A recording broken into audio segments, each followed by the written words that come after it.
Assalamualaikum warahmatullahi wabarakatuh. Allahumma sholli ala sayyidina Muhammadin fatihil lima ughliqa wal khatimi liman sabaqa nasiril haqqi bil haqqi wal hadi ila siratikal mustaqim wa ala alihi haqqa qadrihi wa miqdarihil azim. Ais Banten Jawara. Ya, selamat malam untuk masyarakat Nusantara dan juga para santri-santri Jawara. Ya, kita malam-malam ini akan melakukan siaran langsung streaming ya, untuk mengisi konten dari Ais Banten itu sendiri. Ais Banten sebuah singkatan dari Arus Informasi Santri yang berada di wilayah Banten. Nah, untuk malam ini kita akan berbicara bersama Abuya Yusuf yang dimana tepat berada di samping saya ini. Beliau salah satu tokoh karismatik yang ada di Provinsi Banten. Nah, pada malam ini kita akan mengisi konten Ais Banten dengan sebuah tema garis besarnya yaitu Thorikoh. Karena Thorikoh ini menjadi sebuah ciri khas santri Nahdlatul Ulama. Bahkan dari Thorikoh ini banyak sekali sebuah cerita. Bahkan karena banyaknya cerita tersebut yang membuat memicu timbulnya pemikiran-pemikiran yang sangat menyeleweng begitu, sehingga keluar dari esensi Thorikoh itu sendiri. Maka dari itu langsung saja pada malam ini kita akan memulai konten tersebut. Permisi Abah. Assalamualaikum. Assalamualaikum warahmatullahi wabarakatuh. Ya. Ini Abah, karena kita kontennya untuk masyarakat umum ya, Abah ya.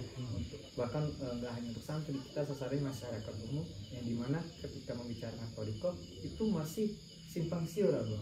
Kita perlu membicarakan bahwa apakah itu Thorikoh? Ya. Thorikoh itu kalau secara lugat itu jalan. Kalau istilah itu metode atau ilmu untuk menuju atau usul kepada Allah Subhanahu wa Ta'ala. Melalui apa prosesnya?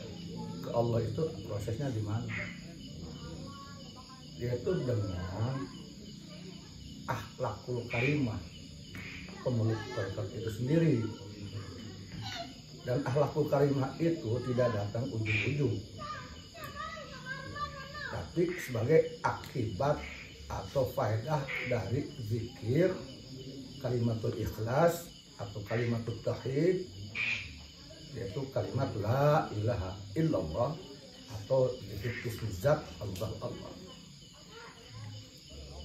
Artinya tarekat ini yaitu pengamalnya mengamalkan kalimat yang agung, kalimat yang mulia dimuliakan oleh Allah Ta'ala, yaitu kalimat la ilaha illallah dan ismu zat Allahu Allah. Terus bagaimana bisa membentuk karakter? Nah, kalimat tersebut berfaedah kepada pembacanya, yaitu untuk membentuk akhlak yang karimah. Melalui apa?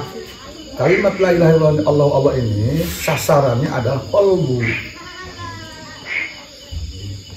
Oleh keagungan, oleh khasiat, oleh faedah la ilaha illallah dan Allah ini, qalbu menjadi hidup, qalbu menjadi bersih, qalbu menjadi selamat, qalbu menjadi tenang, dan termasuk ruh pun menjadi bersih.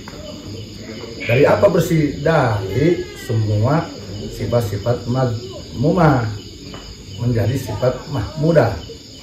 Ruh bersih dari tadinya menghadap makhluk, menginginkan makhluk, tunduk pada makhluk, menjadi menghadap Allah, mengajak Allah, menuju Allah. Ruh itu menuju Allah, jadi suci dan menjadi ruh kudsiyah.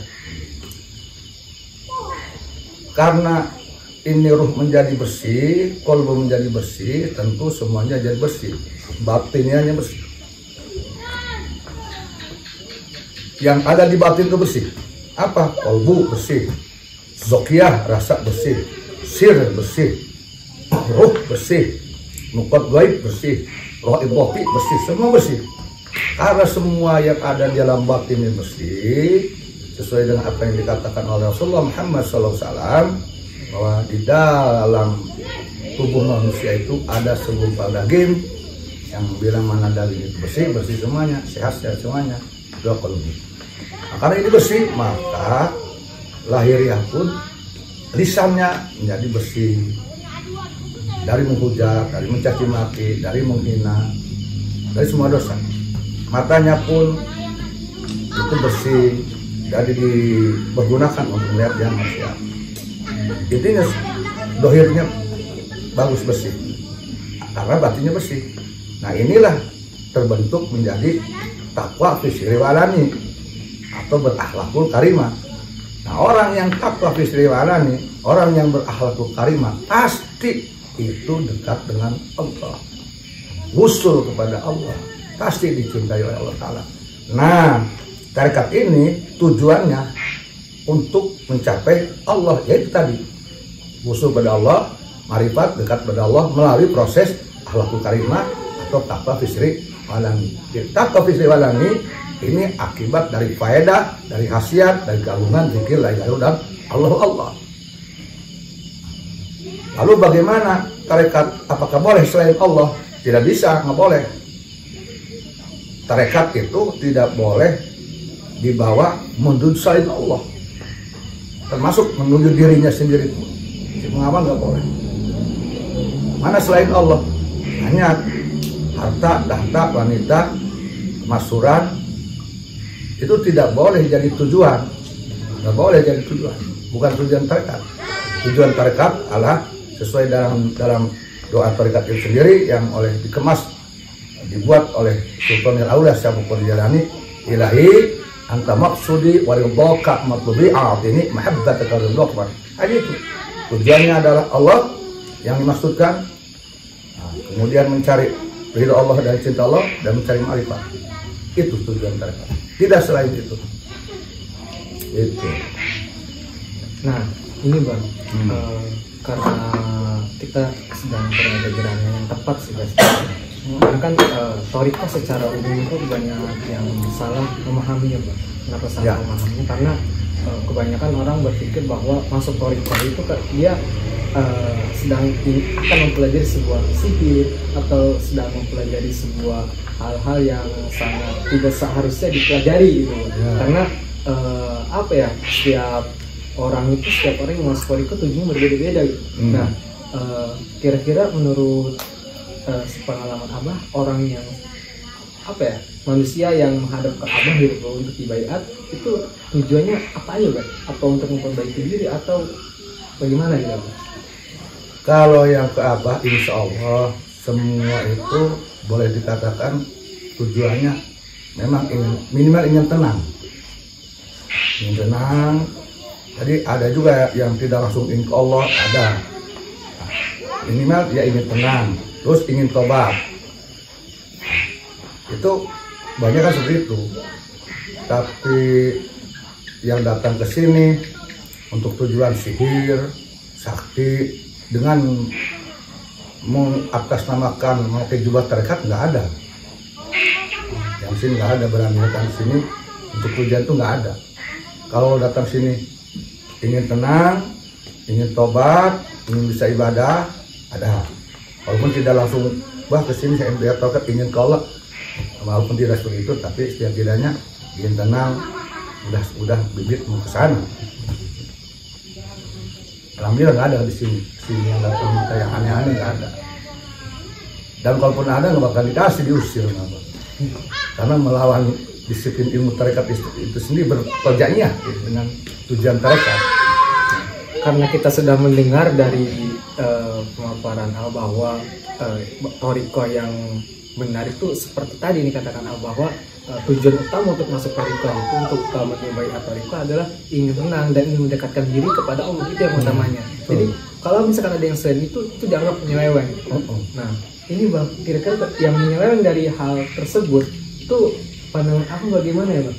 Karena kita butuh sebuah pencerahan dari apa hal yang tepat gitu. Karena ini yang membuat nama thariqah menjadi buruk Bang. Yang pertama karena kekurangan pengetahuan,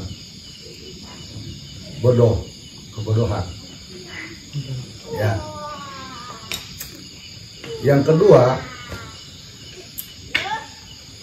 terjadi mungkin dia lepas dari bimbingan musidnya, mau karep dewek. Yang ketiga, mungkin saja oleh gurunya, oleh musidnya, orang tersebut tidak diberi tarbiyah, tidak rutinkan, diwajibkan mengaji kitab-kitab syariat, kitab-kitab tarekat. Di mana dalam kitab tarekat itu ada aturan-aturan hak dan kewajiban seorang murid terhadap guru, seorang murid tarekat atas ilmu tarekat. Sehingga dengan pengkajian tersebut, pembacaan kitab tersebut, ngaji istilahnya ngalugot, nyoret, guru mursidna lah, itu akan terjaga si murid dari tingkah laku yang aneh-aneh seperti tadi. Itu otomatis kalau itu disediakan oleh mursidnya pengkajian kitab kuning, kekuatan syariah sebagai pondasi tarekat, fikihnya dan sebagainya, kemudian tasawufnya, dia tidak akan bodoh. Dengan tidak bodoh dan bertarekat pun dia akan lurus, jujur, sidik nanti, tidak nyeleneh, tidak ada penyimpangan. Itu.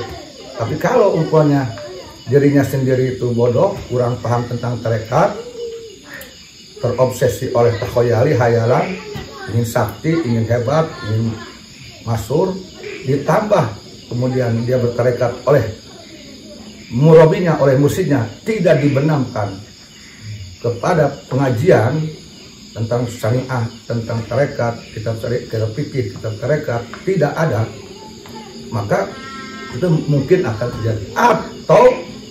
Atau bisa tidak, atau tidak menurut kemungkinan seorang mursidnya mursid yang tidak sah, mursid yang tidak diangkat oleh seorang mursid, mursid yang angkat dirinya sendiri, mursid yang berangkat dari mimpi, dari sebuah kejadian-kejadian yang dari almarhum gurunya waktu hidup, berbicara begini. Contohnya, oh kalau ada apa-apa nanti kusi pulang aja, abah dulu ngomong kayak gitu. Ucapan gurunya kalau ada apa-apa kesimpulan aja dijadikan dasar oleh beliau untuk jadi mursyid. Nah ini tidak sah. Nah, maka mursyid yang seperti itu mungkin bukan mursyid ya itu ya, orang yang ke mursyid. Nah, gurunya yang seperti itu mungkin yang membimbing si murid tersebut sehingga tidak optimal, bahkan nyeleweng, putus-putus sanad terhadap si yang dibiatnya ini. Itulah mungkin terjadi penyelewengan akibat seorang gurunya bukan mursyid yang soheh. Nah, gitu, mursyid akon-akon kawe. Itu sebabnya. Ada 4 sebab orang bisa nyelewengan itu. Gitu. Ya.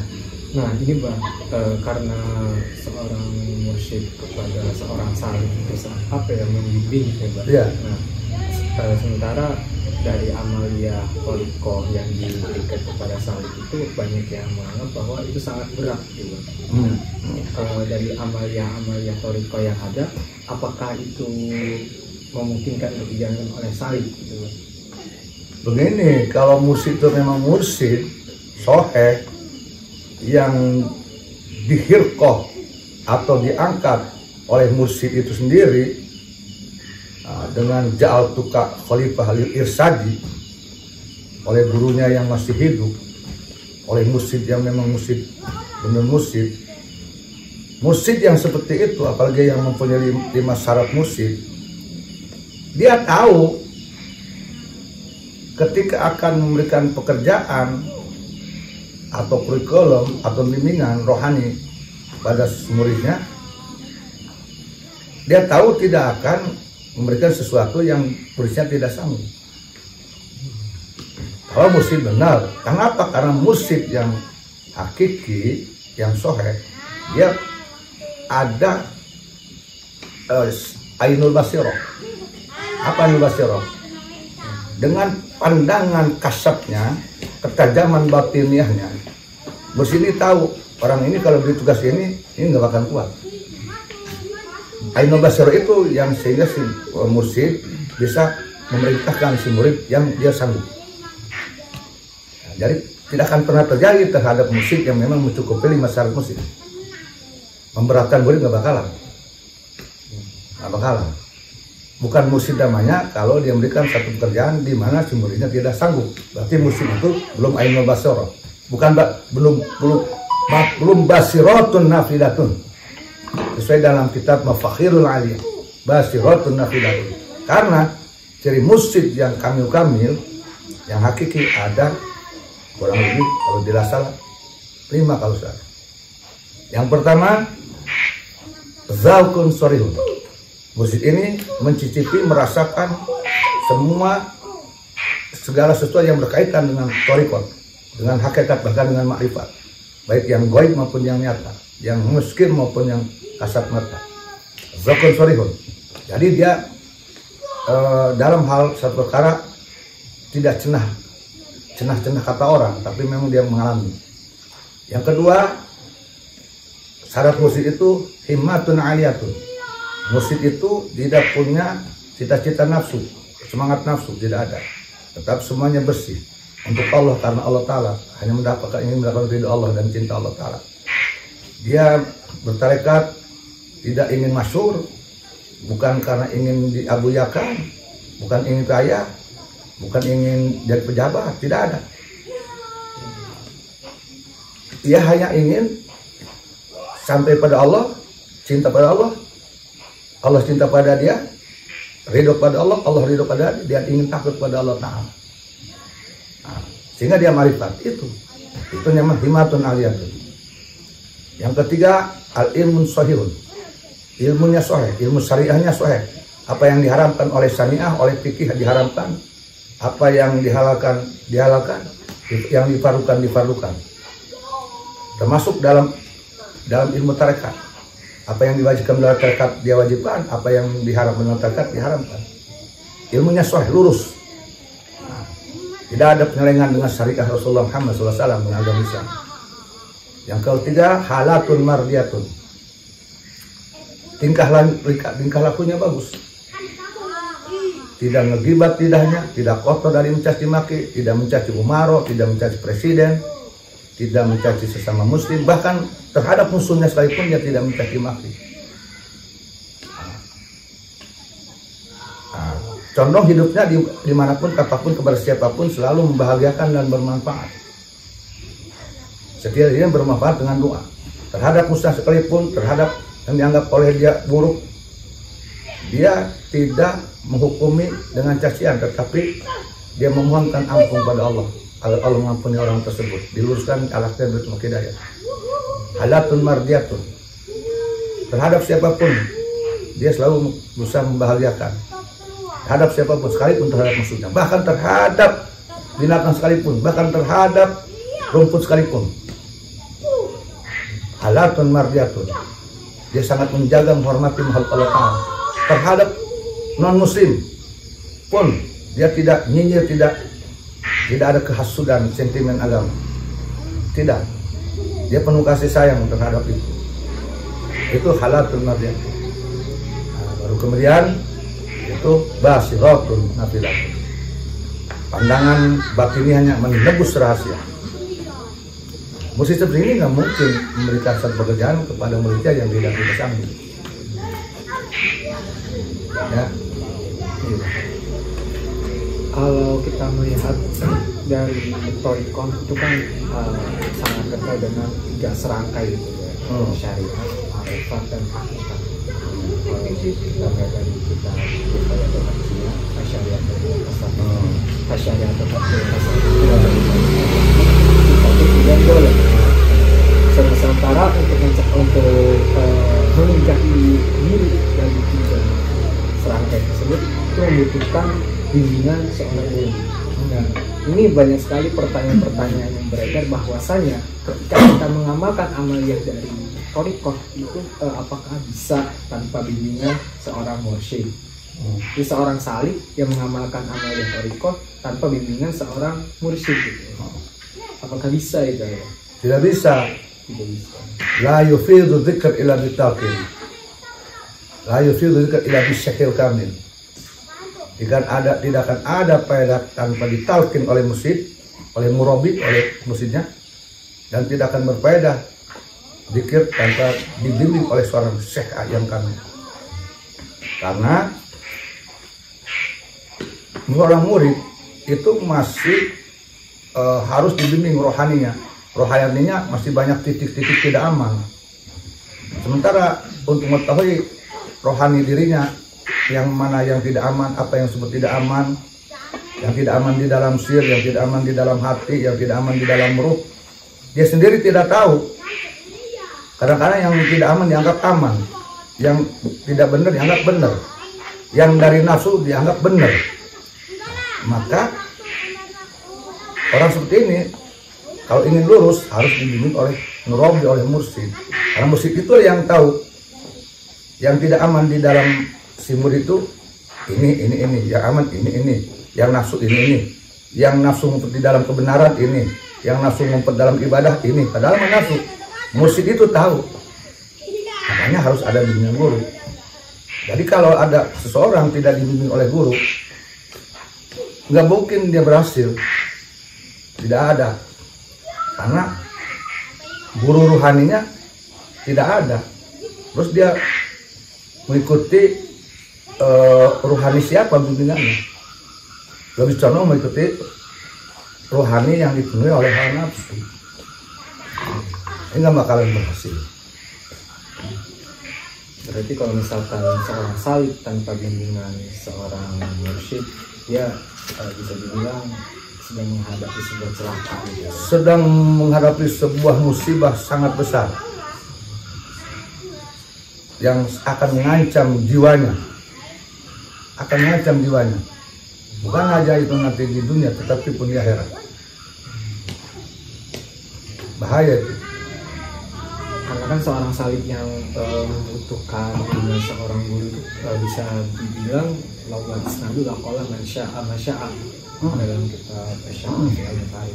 Karena mungkin ini menjadi tolak ukur yang dimana penyelewengan thariqah itu bermula ya, karena di luar sana banyak sekali yang mengaku dirinya sebagai seorang salib dan menjadi diri di tingkatan ma'rifat, tapi kalau kita misalkan lihat dari belakangnya, siapa gurunya ini? Ya, itu terjadi karena dia belum selesai bertarekat, sehingga dia belum menemukan jati diri, belum aktif nafsi, belum mengenal dirinya. Akibat tidak dibimbing oleh guru, atau mursyidnya ada tetapi dia makar dewek, melanggar selalu aturan gurunya, memungkinkan dia untuk mengaku-ngaku, merasa dirinya udah benar, udah suci, udah nyampe. Tapi kalau dia itu tertib, taat pada gurunya, kalmait terhadap gurunya, adab kepada guru dipakai, takdim kepada guru dipakai, khidmat dipakai, mahabbah kepada gurunya, tidak suudzon kepada gurunya, tidak ragu kepada gurunya, memandang gurunya itu adalah seorang manusia yang suci, yang dari Allah, bersih, maka itu dia akan selamat dari itu. Dia akan menemukan dirinya. Ketika dia menemukan dirinya, dia tidak akan merasa dirinya suci, merasa benar daripada yang lain. Akan dia lebih merasa dirinya lebih bodoh, lebih hina daripada yang lain, dan orang lain lebih mulia daripada dirinya. Dia akan menjadi buta terhadap keburukan orang lain, tetapi dia akan melek terhadap keburukan dirinya. Dia akan tuli kepada keburukan orang lain, dia akan mendengar terhadap keburukan dirinya. Gitu. Kalau kita kembali lagi kepada tujuan salib yang berada di pertanyaan sebelumnya, bagaimana tujuan salib ketika masuk thariqah?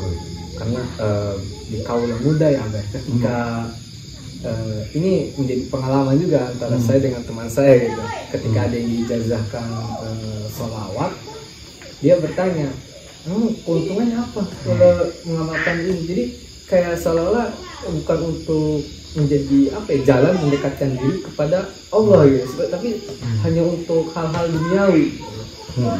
Gitu.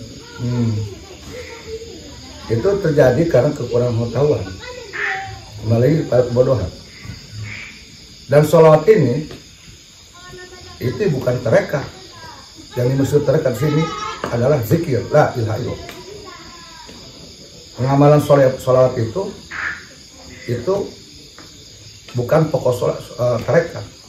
Tapi dalam dunia tarekat ada mengamalkan sholawat, ada. Tapi itu bukan dalam salah satu amalia atau kalimat yang ada dalam tarekat yang menjadi sebuah kewajiban.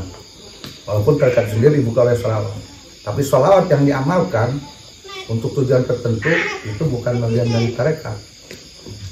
Tapi dalam dunia tarekat ada muslimat yang memberikan sholawat kepada murid untuk diamalkan. Nah, kalau ada murid yang menaikkan keuntungan, tadi berarti dia masih bodoh dalam ilmu syariah. Bodoh dalam ilmu syariah, apalagi dalam ilmu hakikat. Karena kebodohan. Makanya dalam tarekat itu si murid harus selalu belajar ilmu syariat, ada ilmu tarekat, ilmu tasawuf, agar tidak seperti tadi bertanya dengan pertanyaan yang bodoh.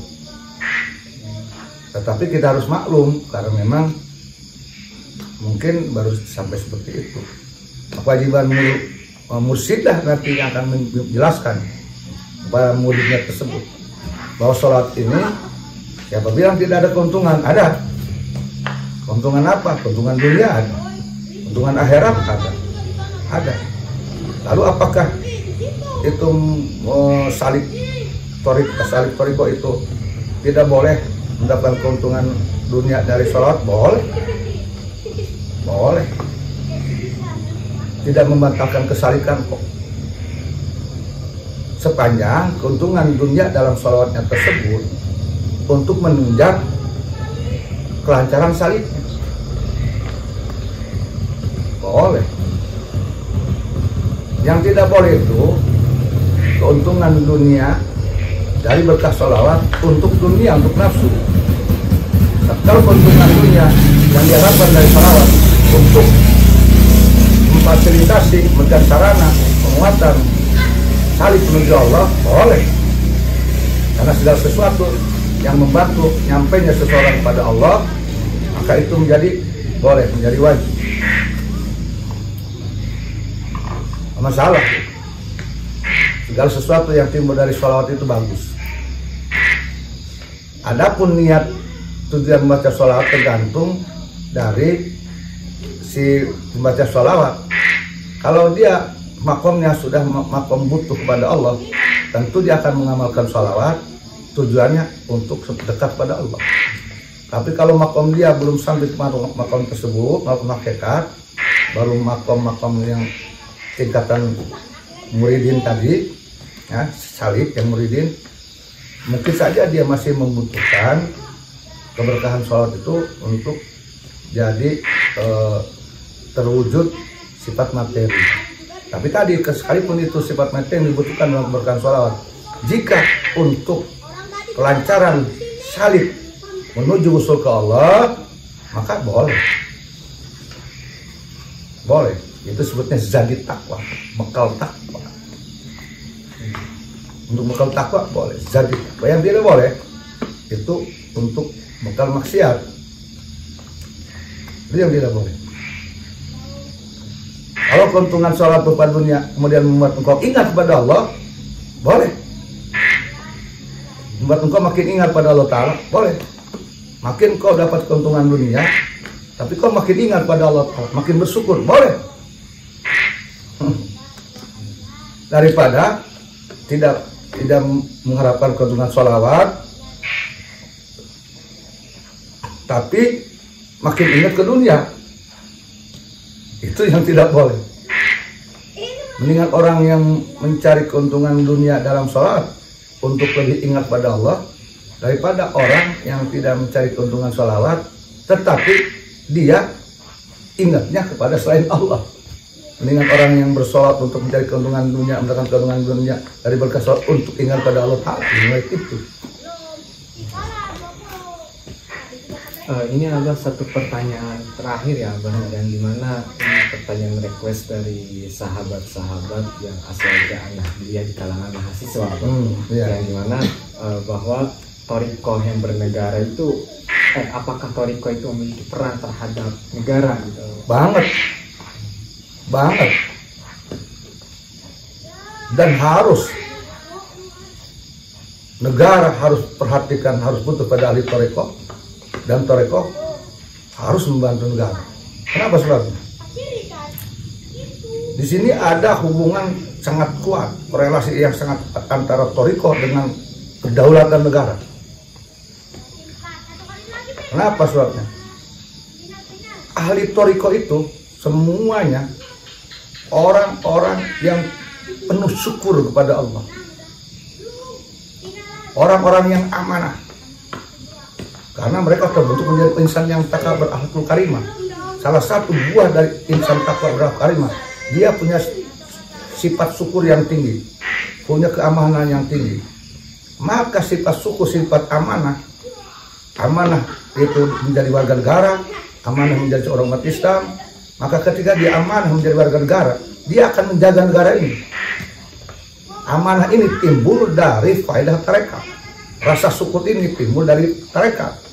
Ketika dia ahli tarekat, timbul dari faedah tarekat yang pada dikirnya rasa syukur, maka dia akan mensyukuri dia menjadi seorang warga negara Indonesia. Maka rasa syukur itu akan membuat dia akan menjaga Indonesia, tidak akan mengkhianati Indonesia. Dia akan justru menjaga Indonesia dari segala sesuatu yang akan menghancurkan. Dan ini dibutuhkan oleh negara. Maka jelas kalau ditanyakan apakah ada kekaitan antara tarekat dengan negara, ada. Nah, contoh nyata aja, mengapa Syekh Hasyim Asy'ari kemudian menjaga negara, mendirikan NU. Kenapa? Karena dia lahir dari dan dibesarkan oleh tarekat. Bukti ahli tarekat itu akhirnya bermanfaat untuk bangsa, agama, dan negara, punya tanggung jawab besar dan tidak akan pernah berkhianat, dan ikhlas dia menjaga negaranya. Gitu. Itu sebabnya kenapa ada korelasi yang kuat antara ahli tarekat dengan negara dalam penjagaan dan sebagainya. Itu pasti akan terjadi seperti itu. Kenapa? Karena ahli tarekat itu akan mempunyai sifat syukur, sifat amanah. Sehingga dengan syukurnya tadi saya bilang, diwujudkan dia dengan menjaga negara ini, tidak akan mengkhianati negara. Tuh, karena mensyukuri nikmat dari Allah sebagai anugerah, dipeliharanya ini negara, diurusnya ini negara. Ketika ada keburukan, dia perbaiki. Begitu juga karena dia seorang amanah, dia menjadi khalifah bagi dirinya, setidak-tidaknya, maka tugas sebagai khalifah bagi dirinya yang timbul akibat faedah dzikir, akibat la ilaha illallah dan Allah, maka sebagai khalifah dia mempunyai tanggung jawab besar, mempunyai amanah untuk menjaga Indonesia ini, karena dia sadar Indonesia ini adalah amanah kepada pemerintah, juga termasuk pada dia. Ini amanah Allah, dia menjadi warga negara Indonesia, ini adalah amanah Allah. Maka amanah Allah itu dia akan jaga. Kesadaran ini adanya di ahli tarekat. Kesadaran bahwa negara ini amanah kepadanya itu adanya di ahli tarekat, karena faedah dzikir la ilaha illallah Allah. Maka wajar kalau sepak terjang ahli tarekat di Indonesia ini sampai sekarang punya pengaruh besar, dari semenjak zaman Soekarno sampai ke zaman Pak Jokowi. Jadi jangan heran kenapa banyak ulama-ulama ini dekat merapat ke Pak Jokowi kemudian menjaga negara. Karena memang karakter ahli tarekat seperti itu. Karakter ahli tarekat itu bukan pengkhianat terhadap negara, bukan yang menghancurkan yang bagus atau menghancurkan sesuatu yang sedikit rusak dihancurkan, tidak. Lebih baik memperbaiki rumah yang rusak daripada membongkar membuat yang baru. Itu jiwa ahli tarekat. mungkin hanya itu ya, Ya. untuk konten pada malam ini. Saya Hafiz Abah dari Ya. AIS Banten, Ya. dan juga sebagai mahasiswa ini mohon doanya Abah. Amin. Barakallahu fikum. Semoga mahasiswa yang ada di Indonesia, bahkan yang ada di Banten terkhususnya, itu bisa lebih menjaga Amin. Pancasila dan juga Indonesia. Amin. Wajib, harus. Amin, amin. Ya, doakan. Semoga Allah kabulkan. Barakallahu fikum ya dunia wal akhirah. Ya. Terima kasih. Ya, Abah. ya, sama-sama. Alhamdulillahirabbil alamin. Saya Muhammad Hafiz dari Arus Informasi Santri Banten. Mohon pamit. Wallahu muwaffiq ila aqwamit thoriq. Wassalamualaikum warahmatullahi wabarakatuh. Waalaikumsalam.